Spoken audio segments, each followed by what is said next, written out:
Hello. Hello. Today is not the 16th. And it is not episode 84.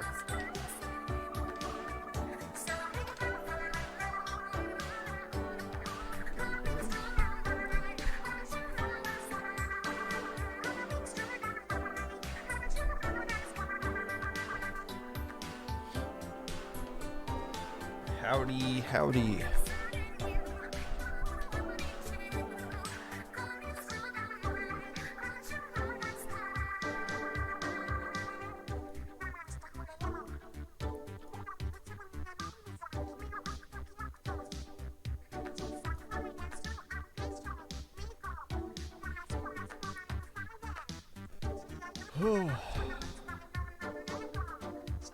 Hello to everyone.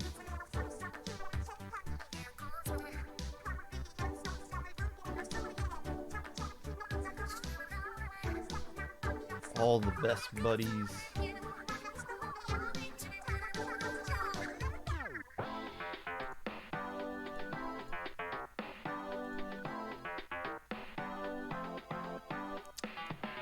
And all the teams I'm still doing research on.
My hair is upside down? No, it's my hair receded. It retreated a long time ago. Like a long time ago. There's still some guys up there holding the line.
I don't wear hats to hide my baldness. I've been on the record many times saying that I wear hats to hide the fact that my hair has grown to a point to where it looks bad. So quite the opposite. I wear a hat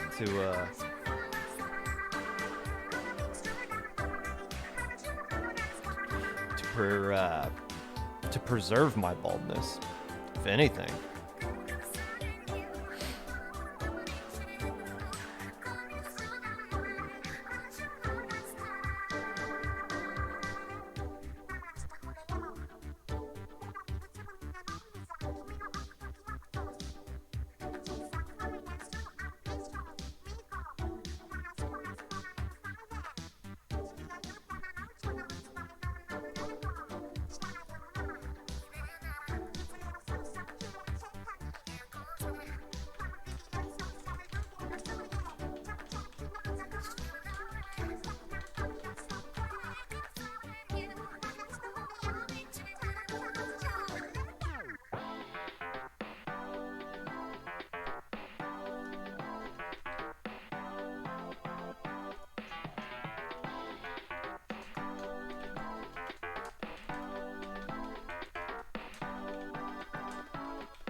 right.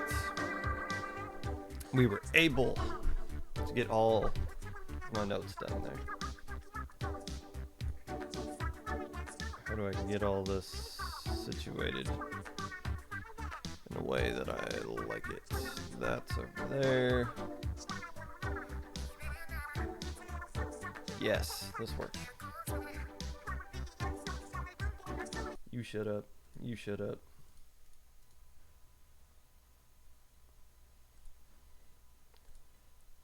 Boom, boom. You can go over there.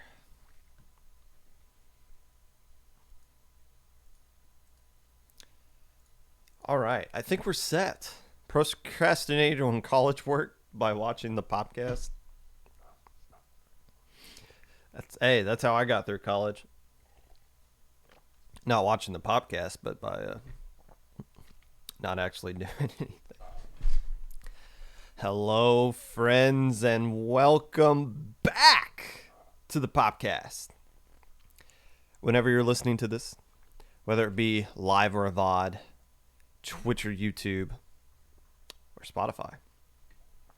While you're asking people where they know you from, like the answer isn't going to be Splatoon, and like we didn't do this trend literally like 3 months ago, complaining to the Ludi staff that your week 1 opponent still hasn't responded back to you, wondering how this new Nintendo and Panda partnership for Smash is going to ultimately break all of our hearts. Whatever it is that you're doing right now, appreciate you taking the time out of your day to listen to this. Unless I don't. That was some interesting news yesterday coming out from Nintendo and like Panda Esports or something like that. Basically, they are going to be running a Smash Brothers circuit for both not only Ultimate, but also the game Nintendo seems to have regretted ever creating, Melee. So that was interesting to see. That's a cool step in the right direction. Not fully bought into the fact or the mindset that this is going to lead to something positive down the road, because if we've seen this seems like what needs to happen though. Like it seems like Nintendo needs to let somebody else run the esports for them, because when they do things themselves, they suck at it. I mean, you just look at the attempt made in the Splatoon scene this past summer. Was a good attempt, but ultimately was run worse than some pop-up tournaments that are run by people you've never heard of but are actually in the scene, so they know something about what the actual competitive scene is like. Whereas, I mean, the fact that it took them, 3 months to realize that Elite Four should not be playing in their tournament and should not be getting prizes is a total embarrassment. Some of the rules there, there's so many things Nintendo did in the Splatoon side that just made you realize they have no effing idea what they are doing. So the fact that they're going out to someone else and saying, hey, Panda, you guys do this for us and just use our name and it's going to be fine. That gives me hope, but I want to see this in action before I go all in and start praising this whole thing coming together. It's a good step in the right direction, but I want to see what their next step is going to be. If that makes sense. We'll be watching their career with most interest. Hey, if you're playing a low ink this weekend, you might need to register like yesterday. You need to register now. If you're planning on subbing in this tournament, I'll tell you this right now. If you put in a sub application, you are going to get on a team. Day one, I promise you. We always run out of subs really early. If you're a team that has your players signed up, and here's what I want you to do. I want you to look to your teammate on the left. I want you to look to your teammate on the right. Statistics will tell you that both of those teammates will not wake up in time for low ink, and you will need a sub for both of them. So make sure if you plan ahead for that. Like, add more than 4 people to your roster now. Like, go out and find a sub you actually want now and be like, hey, can I add you to the roster? Like, are you going to be available this weekend in case, like, something happens? And we don't need to go scramble to find a sub. We can just have you play because you're already on the roster. Like, you guys should be adding players to your Battlefly roster today before 8 p.m. Eastern time. Otherwise, I promise you are going to regret it. We have, 7 teams dropped during the tournament, and that doesn't even include all the teams that dropped leading up to the tournament on Saturday last month. And, of course, 2 teams dropped from Alpha Bracket on Sunday, which created a whole mess of issues there. So make sure you guys do yourselves a favor today. Solve issues today. Be proactive instead of reactive. Otherwise, you're going to be dropping after round 2, and it's not going to be a fun time. And, well, then you're going to be one of those teams that drops like every single low ink, and I scold you consistently on the Popcast. Registration closes at 8 p.m. Eastern time. Be active today. Fun. That's not how that works. Today we are previewing Low Ink. This is the 3rd episode of the Popcast I've done in the past 5 days. 3 episodes in 5 days. Man, if I did this from the beginning, we'd be on we'd be pushing for episode 200 by now.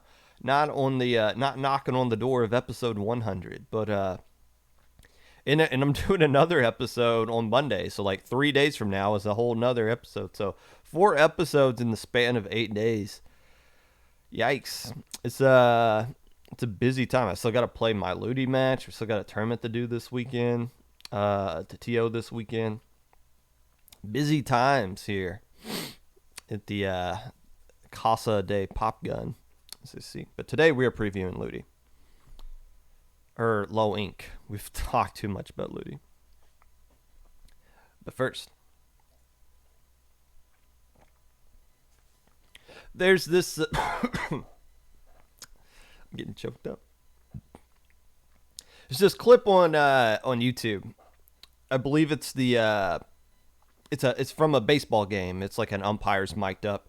I think it's the Mets versus the Phillies. The Mets, gotta love the Mets. You know I'm a big fan of the Mets. Let's go Mets, baby. In the game before, one of the players, I think it was Chase Utley. I could be completely wrong. But let's just assume it was. Chase Utley slides into second base. Takes kind of an awkward slide, like isn't really going for the base. Might be intentionally trying to take out the second baseman so that he can't throw the ball to first base. And kind of hurt the second baseman. So the next day, the Mets, looking to get a little bit of revenge, I believe it's Noah Syndergaard that's pitching.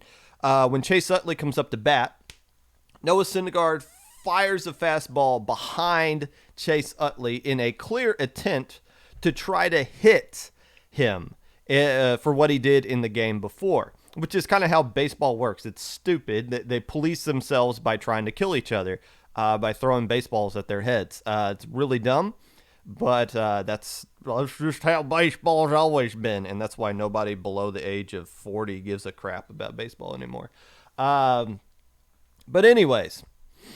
normally, in a situation like that, when you throw a baseball intentionally at somebody, warnings are issued, right?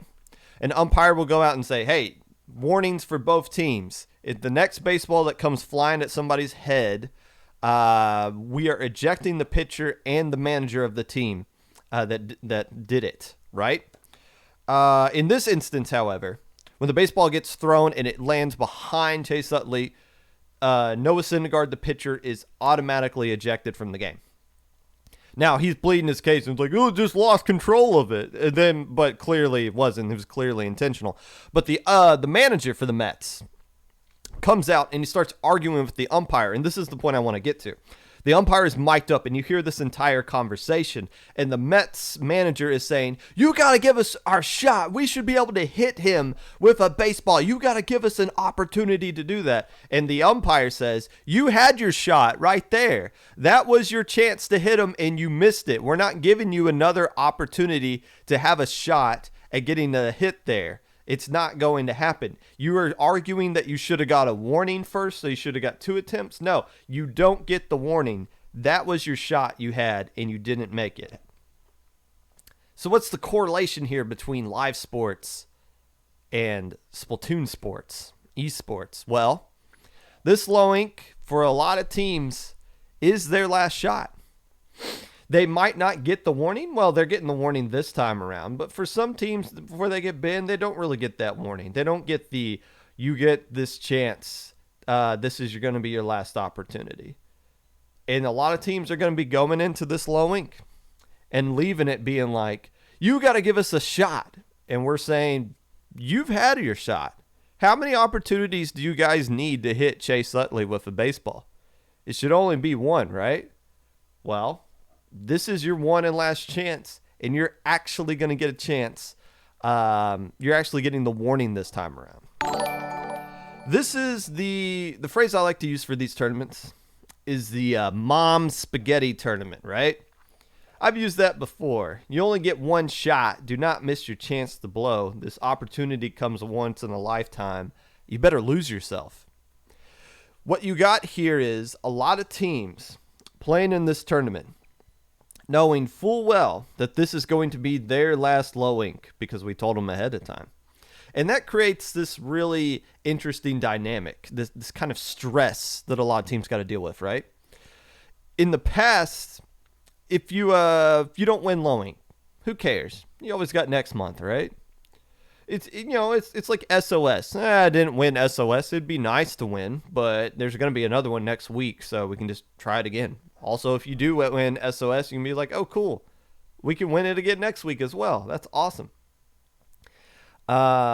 Same with pretty much any other tournament. It might only show up a month or a bi-monthly or something like that, but if you don't win it, you can just go back to it. But when you know that this is the last time you will play in a tournament ever in your life, it adds a little bit of something else to it, doesn't it? It's kind of like that SAC tournament, the SAC finals at the end of the year that my team played in and got second place in. Very stressful. Knowing that you've been building up to that ever since the last SAC season ended, right? You've been building up to that moment, that one day. And if you don't show up and perform on that one day, everything you've ever wanted and everything you've worked towards is gone, and you can never go back and get a second opportunity at it. It's scary. It's not fun to play in, but it's really fun to watch. It's really fun to watch. A couple other things going on in this tournament. If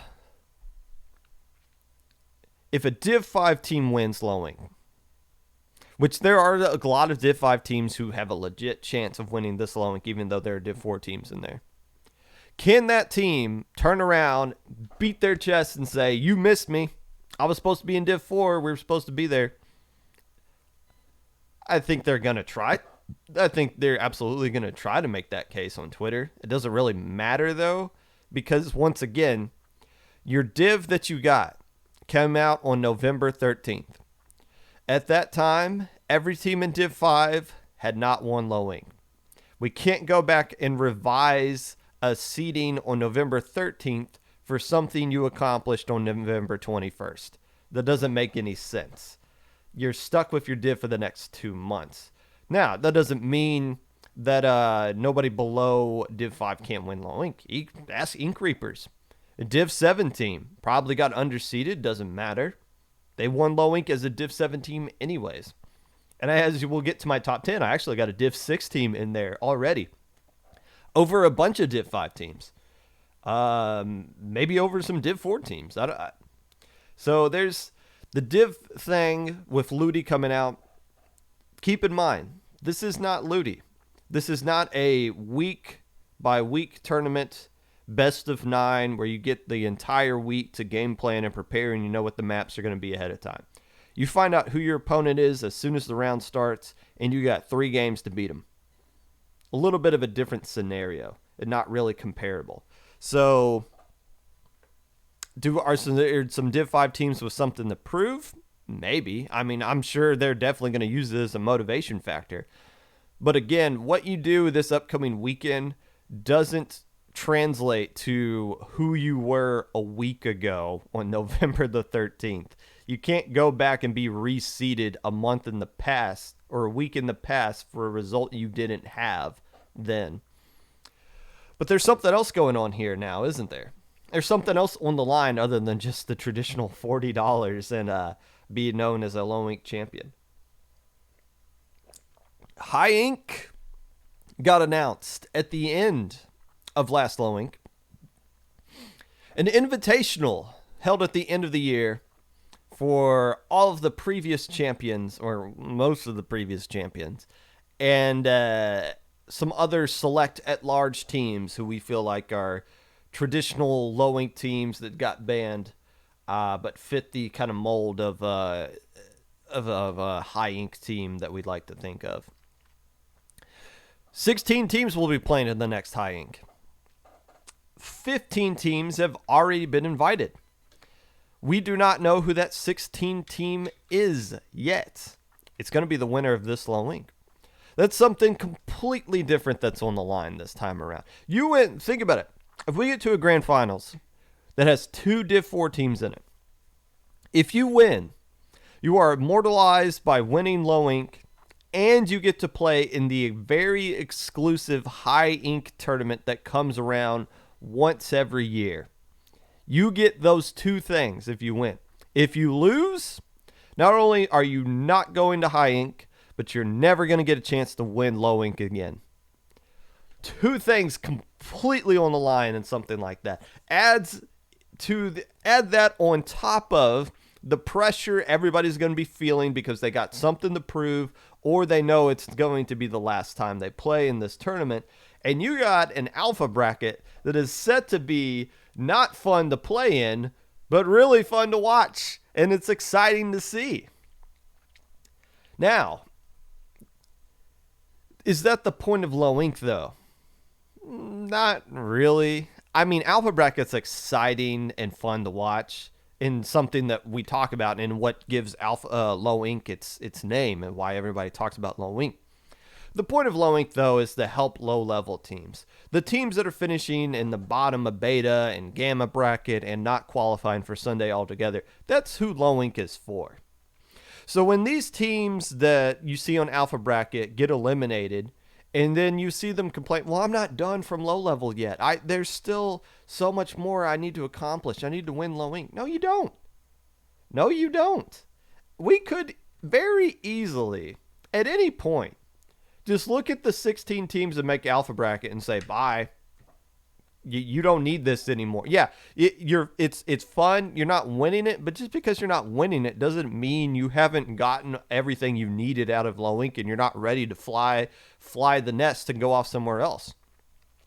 A good chunk of the teams I'm going to be talking about today in my top 10 started off in Low Ink going 1-5, 2-4. Oh, yes, we made Gamma Bracket. Wow, we won Gamma Bracket. This is the best thing ever.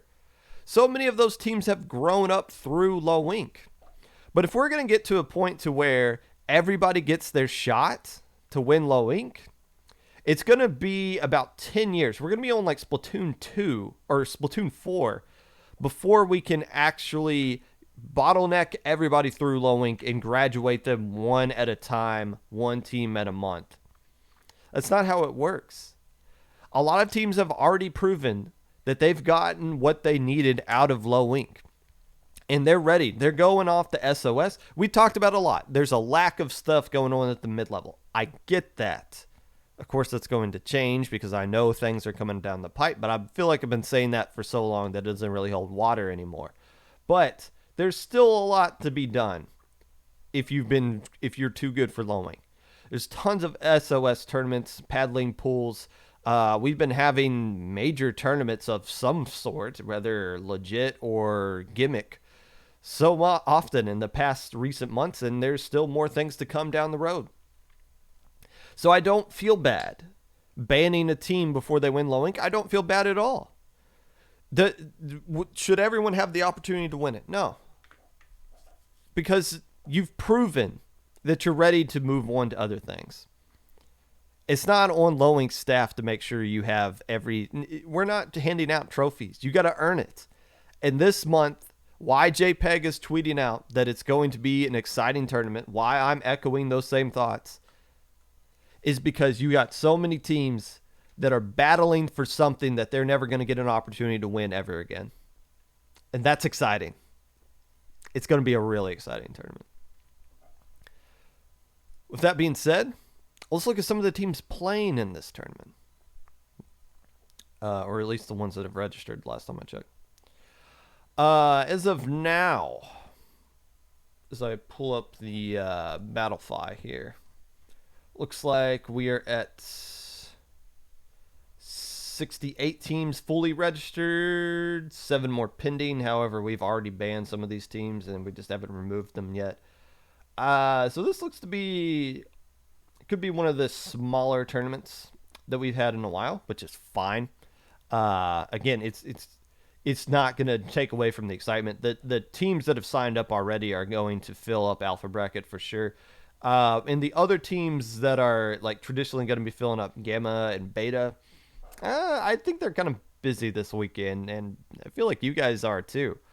I know a lot of teams that are playing in low ink and doing their Ludi set directly after low ink is over. Just because you have to get in. That's what's so rough about this low ink, is that it's starting on week 1 of Ludi. You really can't use your buy in week 1 in this kind of year, where you got students that are going to be bogged down with homework and finals and projects being due in a couple of weeks. You got the holidays coming up. So there's going to be a lot of reasons why you're going to need to use your bye week. And if you're burning it in week 1, you are screwed. You are not going to have a fun time in Ludi. So you got a lot of teams who are probably skipping this low ink so that they can get their Ludi set in week 1.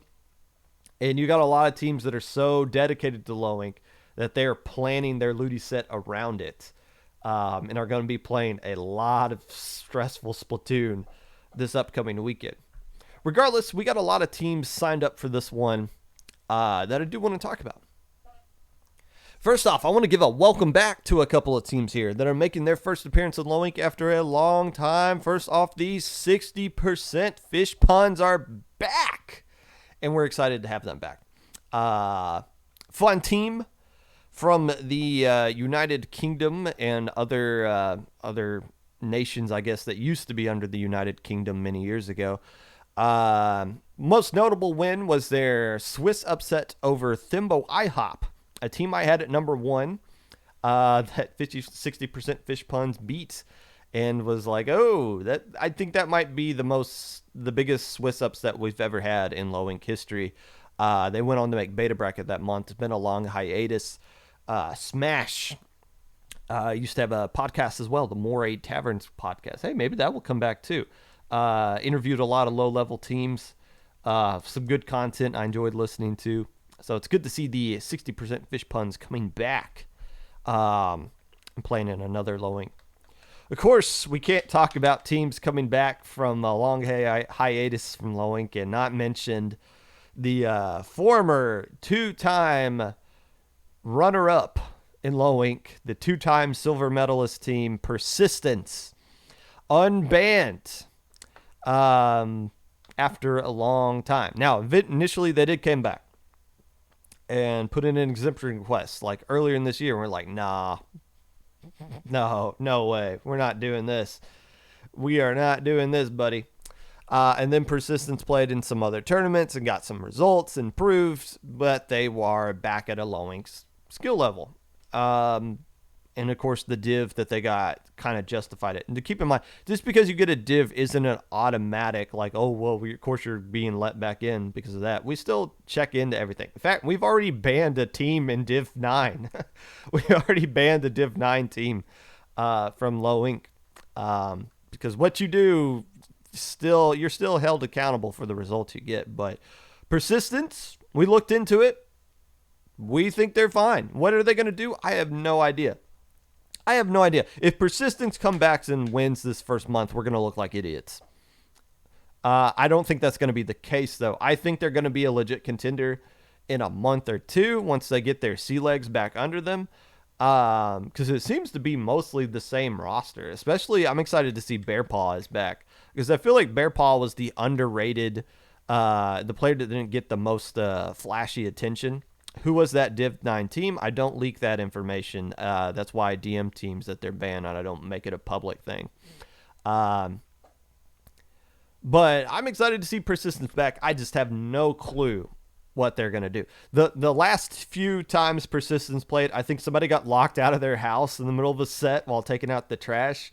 And I forget, there was some other reason they had to play a 3v4 before. It's like Persistence was the ultimate shoot yourself in the foot team. Those last few low-inks they played in. But when they were actually consistent and actually playing, like they were why are we letting these guys play Saturday? They should just skip it and go straight to alpha bracket. Like they're making it every single time. So we'll see what they do here. It's good to have them back. Also, the nice welcome back to the Gex worshipping nonsense team. Possibly, I play favorites here. I think you guys know what teams I like personally. I will come out and say my least favorite team, just based off their name alone, is this GooTuber team. Gex worshipping omnipotent Oreo tubular whatever team. I hate them. Their name is so long that it breaks everything on Challenge and Battlefy. But hey, at least they're consistent in playing. I haven't seen them in low ink in a while, but here they are back. So yay, just totally thrilled that they do that. Just call yourselves GooTuber. You goobers? Why you gotta break everything? Why you gotta make Battlefy look like it's broken with your name?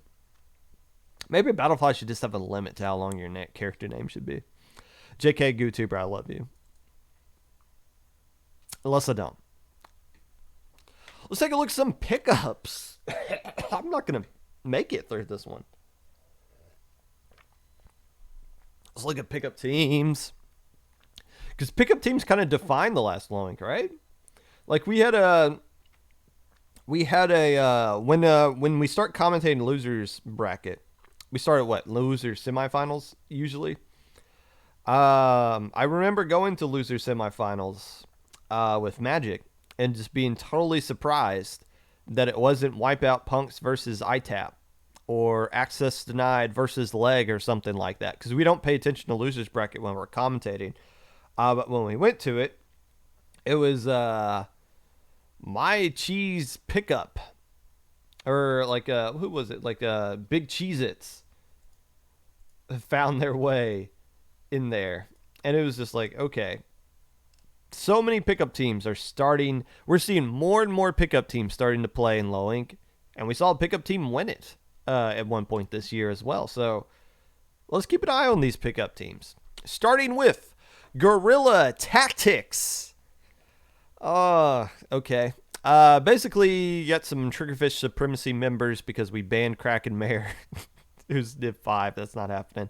And UCSD Esports seem to be where most of these players are coming from. I honestly, I think these guys will do pretty well. Just looking at the roster they have on paper and the fact that pickup teams in general are playing better as a whole across the board than what they were earlier in the year. Players are starting to get more comfortable building synergy with people in a short amount of time, as opposed to coming together as an actual team and building synergy over the course of time. But people are so used to playing in pickups now that pickup teams are pretty strong. So we'll keep an eye on Guerrilla Tactics. On paper, their roster seems pretty strong. There's no way I'm going to pronounce this one correctly. Chatuba de Mesquita. It's all Gigas on this roster from InkSync, or as well as some other notable players. Not really sure how good they're going to be. It's Ink Sync's been let back in because of their Div 5 standing. So we haven't really seen those players play particularly in, but this is just Gigas on this team, and that was the only one that really stuck out to me. So we'll see how good those guys do. Wiggly Hope. Now I'm genuinely curious about this team. If you need to know who is playing for Wiggly Hope, this is hello, welcome to the first episode of the podcast you've ever watched. It's clearly the Wiggly Phantoms combined with Rising Hope. Now, if you paid attention, Wiggly Phantoms currently in rebuilding mode, kind of replacing a couple of players, I think 2 or 3. Also, Rising Hope has already tweeted out that after Ludi, they're going to wave the white flag and go on a bit of a hiatus. So you got 2 teams that are looking for something for players to play with that are around the same skill level. I wonder if this Wiggly Hope thing is just kind of like a test run to see what the future is going to be like for both of these teams. So we'll see what Wiggly Hope does here. One more pickup team that I caught because they put the word pickup in their name, and they signed up just before I went live. Resentment. Players on this one, Goofy Goober, Nico, Xena, and Balloons Tower Defense Goat. I wonder if that's the same player that was on that Balloons Tower Defense 6 team that made Alpha Bracket many, many tournaments ago. If that is the case, this could potentially be a strong pickup as well. And I also don't know if Resentment is an actual team going forward. The symbol for this team is just an E. Their logo is just an E. Fair enough. I think that's all the pickup teams that at least that I caught. If I was just to glance over this one more time, everybody else here seems either brand new or somewhat consistent. Is the IRS. The IRS is an actual team. I don't see any other like pickups. Maybe this Jammin' Jamboree team. Incognito, Vaporwave players. Who knows? That could be a new team. It could be a pickup. Could be a project. Who knows what you guys are up to nowadays. But everybody else here seems to be a legit team, at least as far as they've signed up before. Or at least isn't inherently clear that they are a pickup.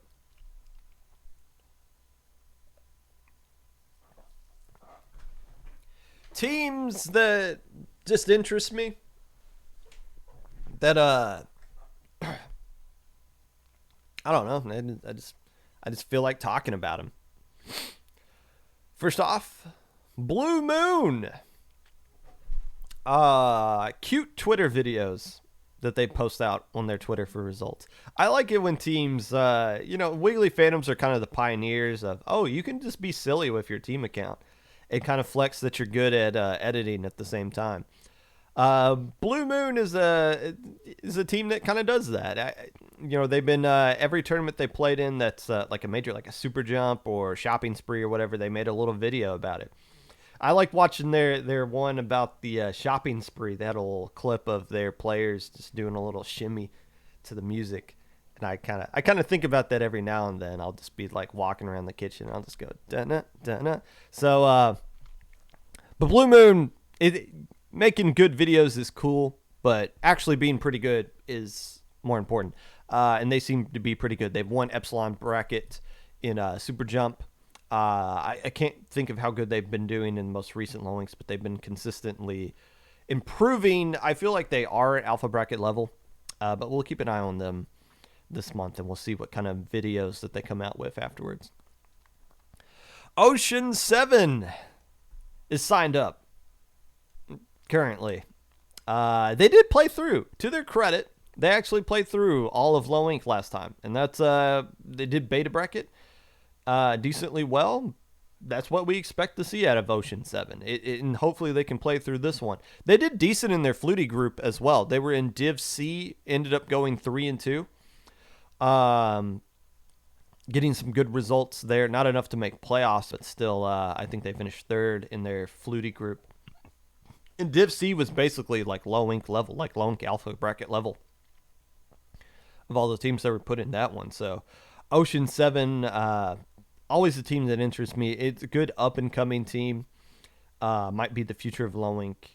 And if they could make it all the way through this Lowink as well without dropping 2 in a row, they could be on to something there. My Lag Paradise.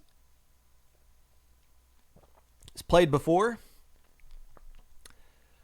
I feel like I've talked about them because I feel like their name is interesting. The fact that you would openly admit to the fact that you lag, or that there's a hint of lag. So be it. I mean, it's interesting with lag and Lowink, and I want to just push for us to say, don't bring any lag complaints at all. There's some other tournaments that have done that. It's just like, if they don't DC, don't worry about it. Because it's so, some of you bring the most ridiculous things to help desk, thinking that like we're going to take any action against that at all. Like what that one incident was so game breaking that it cost you to lose. And it's like, you think we're going to slow down everybody, especially in a Swiss tournament, we're going to stop everything because somebody teleported on your screen. And I don't think I've ever seen a lag complaint. Now there are like, if somebody came to help desk and showed just like something I've never seen before, like there was a time where there was like bubbles being thrown on screen, but the bubbles were invisible, and like you could shoot them and make contact with them, but nobody could see them. And then, there's also those times where there was a time where I saw a DC happen, and it broke the game to the point to where nobody could score in clamplets. Like you could throw a power clam at the basket and it just would spin for a little bit and then just fall. So like if there's something game breaking, yeah, I want to see it. But like you guys bring the most babyest of complaints to help desk, and it's just like, we should just have a rule that says, get over it.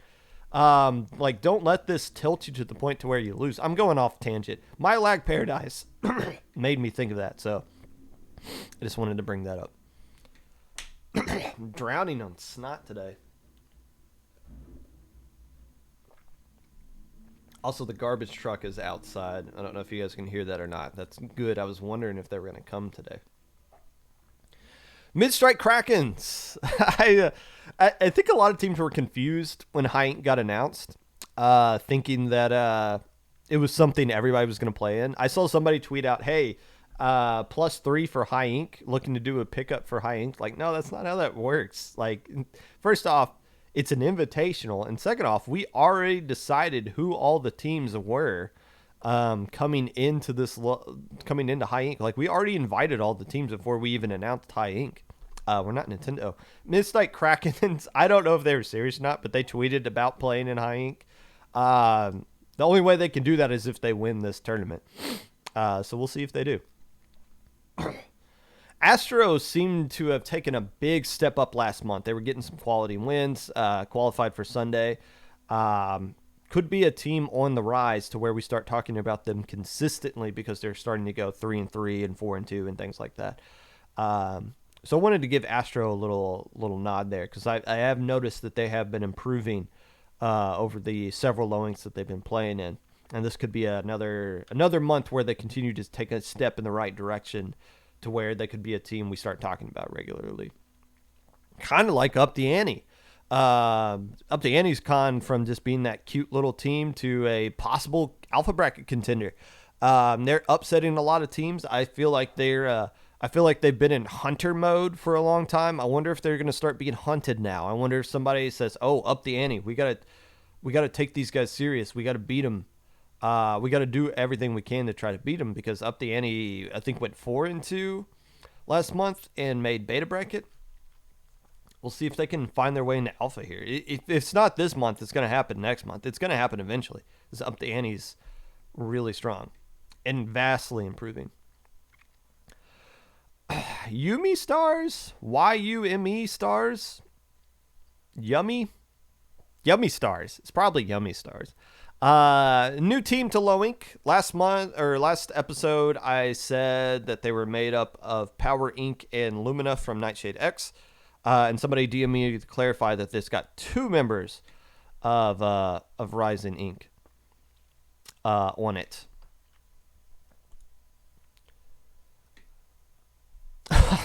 We got a bot in chat. Whatever. Yeah, so 2 members of Rising Power Inc. on this team in Lumina. And I think this team's going to do really good. Honestly, Lumina's a strong player. Obviously, Power Inc. as a brand was really strong in its own right. Didn't have the greatest low ink last month, but you're allowed to have a bad month. That doesn't diminish everything Power Inc. did up to that point. And again, it's just 2 members, but you combine it with the right kind of players. Yumi Stars, Yummy Stars,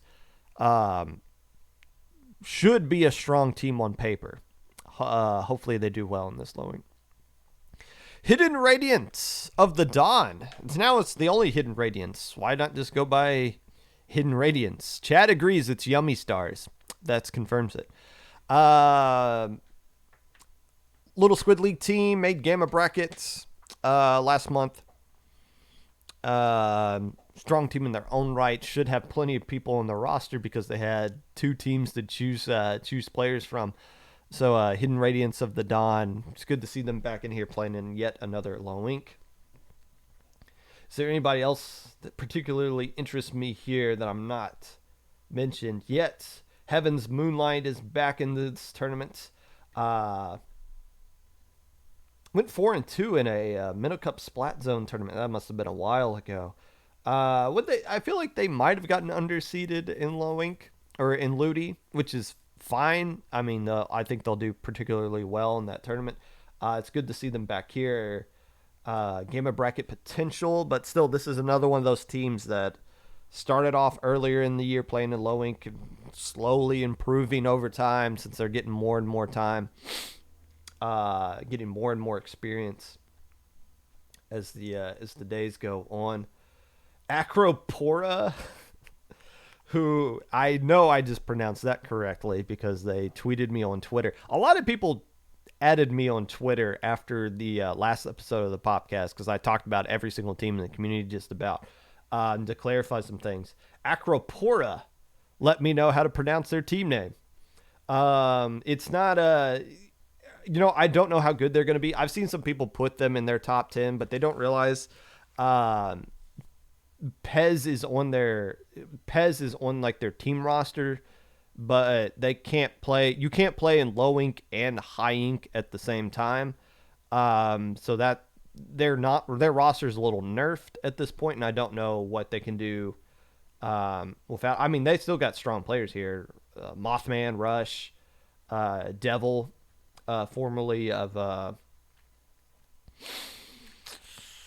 Enigma. So they got a strong roster without Pez, but I know some people put them in their top 10. I want to see what they do without that, with the little bit of a nerf roster that they got here. Bench warmers are back. They gotta. Do they realize that their logo is not a bench, but it's bleachers? Like, they're not the bleacher warmers; they're bench warmers. Do they not know what a bench looks like? Like, how many? Like, the bench warmer is a term for somebody who doesn't actually play. Like, you can't have a whole bleachers. Do you have like 50 million people that are not playing for your team? Your logo is incorrect there, bench warmers. And I think that's really the only teams that I kind of mentioned here. Ink Bashers. A team kind of been up and down. It's good to see them bashing their way back into this one. Should be the future of low ink as well. Like, we're talking about like teams that are eventually going to be in the top 10. I feel like Ink Bashers are going to be one of those teams in a couple of months if they keep going on the trend that they're going here. Ink Vaders are back as well. Not alpha or beta, just straight up Ink Vaders.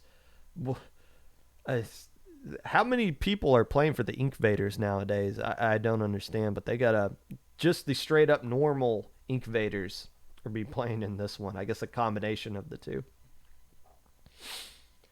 All right, that's enough of that. Let's get down to the nitty gritty.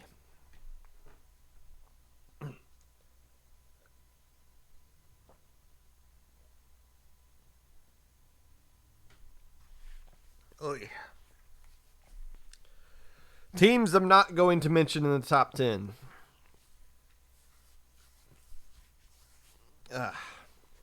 First off, the team that finished in second place, Rising Stars. They disbanded and haven't signed up. Now, some players from Rising Stars have joined a new team, and that team is a little too good. So we're not going to. And I was set up. I was set up for Rising Stars to come back. I already had in mind what I was going to talk about them in my top 10. I was going to be like, I don't think they're going to sneak up on teams this year. This month, a lot of teams did look down on them a little bit. I know there was one team I was watching their stream, and they were like, "Oh, good, Rising Stars beat this other team. We must rather play Rising Stars than that other team." And they lost to Rising Stars, and it's like, you might have underestimated that team a little bit. That wasn't going to be the case this month because everyone knows who they are, but they're not here, so everything I just said is a moot point. Bad Luck Trout. Not to be confused with Bad Luck Tryout. Not playing this month. All their players put in sub requests. I think they might have Flutie going on or somebody's not available or whatever, so BLT ain't going to be here. And they're a Div 4 team, and this was their last opportunity, so BLT's run in low ink is over. And again, I don't feel bad about that. There's plenty of other things for BLT to do. Could we let them back in more low ink? Sure, but at some point you need to be pushed out the door and sink or swim. And I think BLT is going to swim. The new roster that they've got has clearly improved their team for the better. Luma Stars. They're not here. I haven't seen them sign up, and I can't even. I guess they got Div 4, but I haven't seen them sign up, so I don't even know. Overflow or Vivace are not going to be here either. Both teams made Alpha Bracket. Neither team has yet to sign up. They wouldn't be like a top 10 team in my mind yet. Anyways, I might have to look more at Vivace. I don't even know if I'm pronouncing them correctly because I feel like they've been popping off in other tournaments recently, but they're not here, so I'm not going to waste time doing research on them. Honorable mentions. First off, Kingmaker, honorable mention top 10 team, playing in their first low ink. I did say on Tuesday that I didn't think their play style is built for something like Ludi, where teams have a whole week to figure out how to counter what they do. And I guess that didn't really make sense now that I think about it, because the Friday Night Frenzy tournament they played in is the same concept, where teams have a week to figure out how to deal with their brush comp, but they didn't. Nobody did. But the teams they're playing in Ludi are going to be much more difficult than the teams they played in Friday Night Frenzy. But still, when it comes to an actual tournament, or a traditional tournament, I should say, and the actual that's not fair. Kingmaker is at a much more advantage than something else, because teams don't have that time to game plan for them. They just got to be like, oh crap, we're playing Kingmaker this round. Let's exchange friend codes and go into it. And it's best of 3, and the maps might work out for all brushes. And so Kingmaker, I feel like in a tournament like Low Ink, will be very successful, because it's a lot harder to kind of come up with a game plan off the top of your head when you don't have time to prepare for them. Literally Feeding. Need to see more of these guys. They were one of the teams that dropped from Alpha Bracket last month. They come from the Nintendo tournament and come in their first Low Ink and qualified for Alpha Bracket. It was like, oh, okay, we see you. Could be a top 10 team. I really wanted to see what they were going to do on Sunday, if they had actually played in that. So hopefully they're back here. We'll see what they do this time around. Emptiness.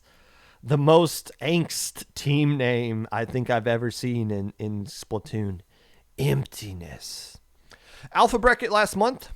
Cool. Didn't win anything on Sunday. It sucks, but we'll see what they do this time around. Same thing for OK Woomer. Made Alpha Bracket, but it was shown the door very quickly. So there you go. Those are my honorable mentions. If you want a team I could put officially at number 11, let's throw Kingmaker in there. I like that. I like Kingmaker's team as a whole. They're super chill too. I mean, we saw them at Riptide. We were at dinner at Applebee's, and one of their members came up to me and said, "Hey, thanks for saying nice things about us on the Popcast." And I was like, "Oh crap, I don't know who you are. What did I say about you? What team did you? What team?" Sometimes I wonder. People say thanks for talking about me, and I'm like, I have no idea what I said about you. But then I realized, oh, Kingmaker. Okay, that makes sense. So, they're cool people. We'll see what they do. Spoiler alert for my top 10 here. We talked about this is a mom spaghetti tournament. A lot of teams playing in it that are going to be playing in their last one. So far, I only have 3 Div 4 teams on this list. That says a couple of things. One, that this isn't going to be the filled to the brim with teams that are going to be playing tight and a little nervous knowing this is their last low ink. But more importantly, I think it says the future of the Blue Bloods of low ink is going to be bright. I think we got a lot of up and coming teams that are already ready to contend to win low ink. So the next wave of star teams is here, and we're going to give them some shout outs today. Top 10 teams I think have the best opportunity to win low ink. Starting at number 10.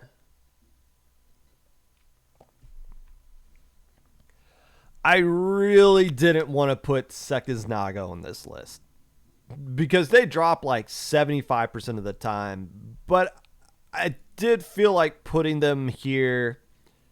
I didn't feel like putting anyone else on here. And when they do actually play, they are a top 10 contender, no doubt. Second place in Hammerhead and SOS with not a lot of teams in it is nice. Finishing 4th place in their Div C Flutie group isn't, but still, none of that matters. All they need to do is get 4 players to confirm that they are available or find a sub with 3. If they can just drag their bodies to the finish line somehow, then yeah, they deserve to be well above number 10 on this list. But showing up is half the battle, and that has always been the biggest hurdle in low ink for Sekaz Naga. Number 9. I saw Aquatic Vanguard topping a lot of people's top 10 lists for low ink, and initially I didn't really understand why. Yes, they made a good run in losers of Alpha last month, but they didn't outright qualify for Alpha, and they also had the element of surprise on their side, being genuinely unknown, and benefited from being able to play the hunter role last month. But now they're going to become one of the hunted in a few teams, in a team on everybody's radar. I do get the sense that they have been improving a lot since then, since their peer teams think very highly of them. I've assumed they've been scrimming these other low-ink contenders a lot and have gained their attention, which they should, considering that this team eliminated Leg in October. But I want to see more of these guys in Alpha Bracket when they actually earn a spot in that bracket. But just off the fact that everybody else in this low ink sees them as a very strong team, probably teams that are playing against them more regularly than what we're seeing on stream. I think Aquatic Vanguard probably deserves this number 9 spot here. Number 8.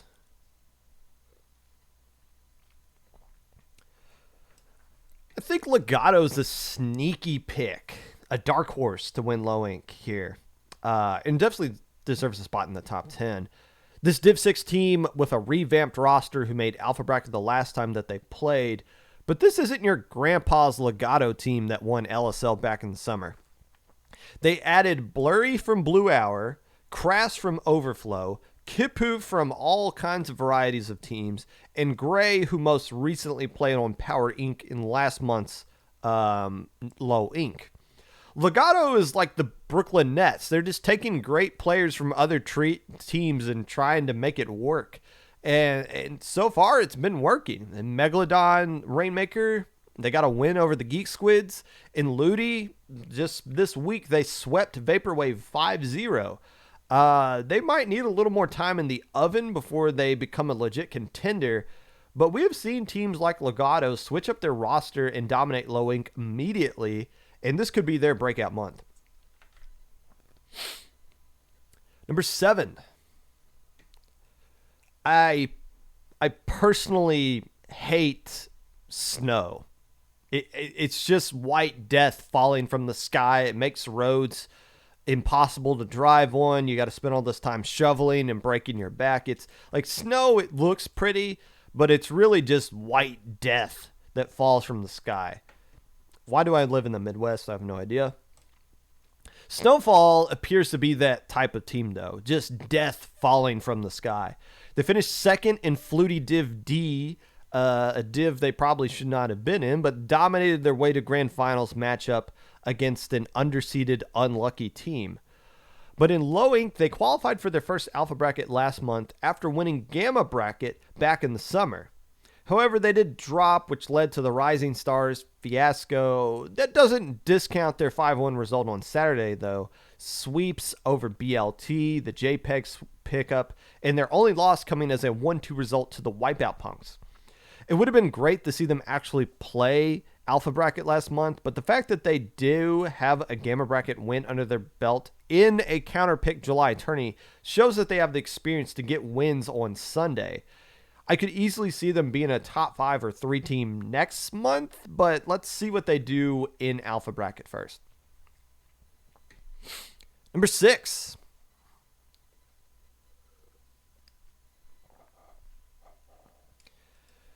Uh-oh. Is he really putting the team that finished third place, Myopsidus, all the way down at number 6 this month? Yes, but that's not to say I think less of Myopsidus at all. Last month, they beat ITAP, Lumistars, took Uwu to a Game 5 in Winners Finals. These guys made a lot of noise last month. And it's not that I'm saying they're going to take a step back. It's just I feel like other teams have taken a bigger step forward in the past month in other tournaments outside of Low Inc. Myopsidus didn't play in Flutie or any other initial tournament that I could find on Battlefy, while the other teams I had ahead of them did. Does that mean Myopsidus can't win Low Inc? No, of course not. But we typically don't see teams that finish top 3 repeat in the top 3 next month. And I think some of the teams I have above them have just gained more ground. Some legit ground. Number 5. I didn't look this up, but I would assume Access Denied has a record or has tied a record for most consecutive Alpha Bracket appearances in Low Inc history. That's both good and bad. Good in the sense that they are consistently making it out of Saturday even when they are going 4-2. Bad in the sense that they've had more opportunities to win Low Inc than anyone and haven't done it yet. There are reasons to be optimistic, though. First, they have more roster depth than they did last month, adding Shug, I believe is how that's pronounced, S-U-G-E, with the S being a $sign.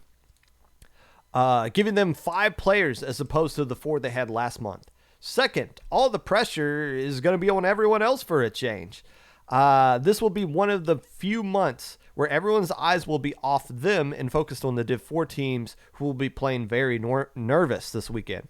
There might be a chip on their shoulder aspect, though, with them getting Div 5 and some people claiming they should be Div 3. Glad those people are not on the seeding council. What in the world? But if there is that pressure, it's just them putting the pressure on themselves. If they don't have that pressure, there's an opportunity for them here to play more loose than their opponents and finally win this tournament. Number 4.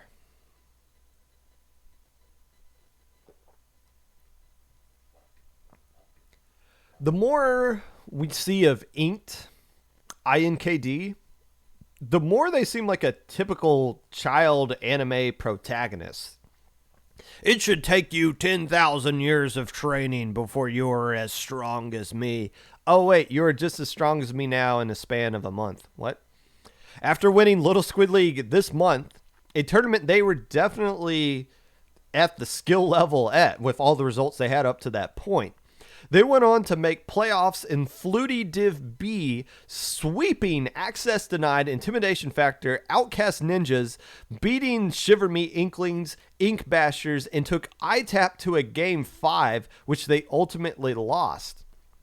Just to prove that wasn't a fluke, they went out and 5-0'd the Pirates in Week 1 of Flutie. Inked is the real deal here. Potentially could be the first team to win Little Squid League and Low Ink in the same month, which in theory shouldn't be happening, and it might not. It might not because they've struggled against Leg, ITAP, Lumistars, all of whom are Div 4 and eligible for one more Low Ink. But if their improvement continues at the same pace that it has been, they might escape 2021 with a Low Ink trophy. Number 3. Leg looking cute. Leg looking clean. Leg kind of looking like the team of my dreams. Finished third in their Flutie Div C, just barely losing to ITAP in a Game 5 of semis and flexing on Inked in a third place match 4-1. They make Alpha Bracket every time they play in Low Ink, but I don't think they have really lived up to their potential on Sunday just yet. Last month, got knocked out of Losers Round 2. In July, wasn't much better, getting eliminated to Losers Round 3. In June, wasn't much better, also being eliminated in Losers Round 2. The wins they secure in other tournaments are significant, though, and prove they are capable of winning Low Ink. But that's just what makes Sunday so difficult. Having to beat a minimum of 5 other Alpha Bracket teams while only taking one loss is hard for anybody. But Leg needs to do themselves a favor here and make it to winners semifinals for a change. A lot of that comes down to the seeding, and a lot of that's outside of your control with Swiss, and they seem to really struggle against ITAP in general. But they can find a way to avoid them. That would be great. But based off of recent results outside of Low Ink, Leg is definitely a top 3 team here. Number 2.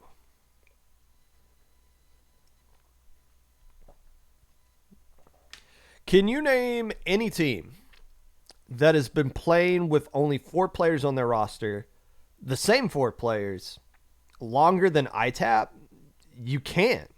Nobody comes close. Like, skill level be damned. Nobody has been playing with the same 4 people as long as ITAP has. And we're finally seeing the version of ITAP we thought we were going to see it this time last year. They're winning Game 3s and Game 5s. They're beating teams they have traditionally struggled against. And the one thing I was curious about, could they mentally get past that loss to Myopsidus last month in the fashion that they did the famous shark play? That's already been answered because they beat Lumistars in Flutie Div C finals with Game 7 being on Clam Blitz at Snapper Canal.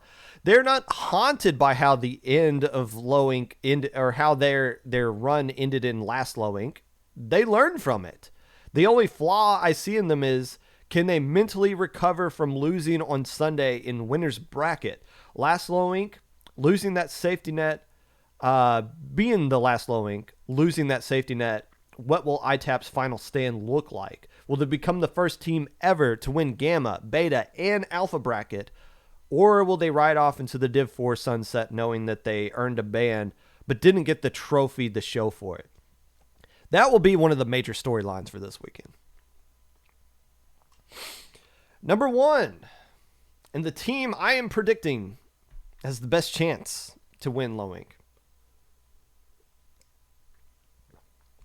It seems like to win this Low Ink, whoever does it is going to have to find a way to beat Wipeout Punks.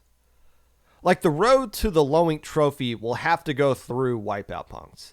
They're not invincible, but they fit the mold of a team that is the favorite to win Low Ink, consistently making alpha brackets, been to grand finals before, knows how to win at clutch games on stream.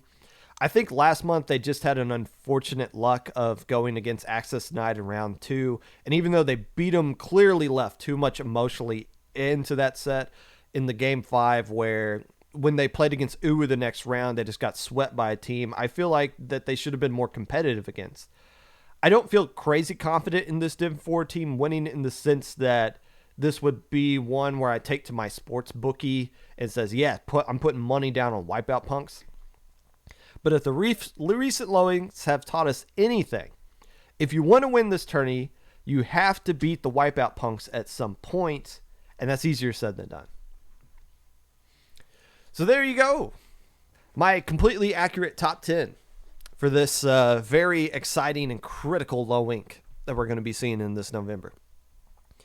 As I always say, and let me clarify this, if you are not happy with your placement in the top 10, or you don't think you think I missed your team altogether, you got something to prove to me of all people. Instead of proving something to yourself, you want to prove something to me. You got the opportunity to do so.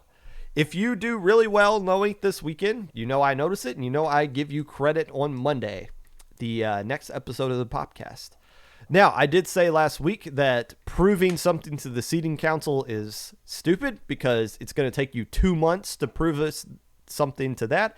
And if you got underseeded in a div, the seeding council thinks you're going to do good in that div anyways. So if you win a div you got underseeded into, you're not proving us wrong, you're proving us right. But you can directly prove me wrong here because we're going to know the results of low ink in 2 days. So there you go. Play well this weekend for yourself, not to try, like these teams that DM me after, like, oh, did you see what I did? You put me down to here and I proved you wrong. Like, bro, what? Why do you care what I say? I can't affect what you do in the tournament. Only you can. And I always give you guys praise when you do pop off. So make sure you pop off this weekend. If you'd like to reach out to me and be a part of the podcast in any way, feel free to hit me up on the socials below. Twitter at Mr_Popgun, Discord Popgun, hashtag 5882, YouTube at 25Popgun, Twitch at Popgun25. Let's raid somebody. And this is, 3 episodes of the Popcast in the same week. We'll do one more on Monday. And then we'll take a little Thanksgiving vacation. Enjoy the tournament this weekend. Have fun during your looty sets. Don't do anything stupid. And finalize your rosters. Figure out who your subs are going to be right now before registration closes. Do yourself a favor.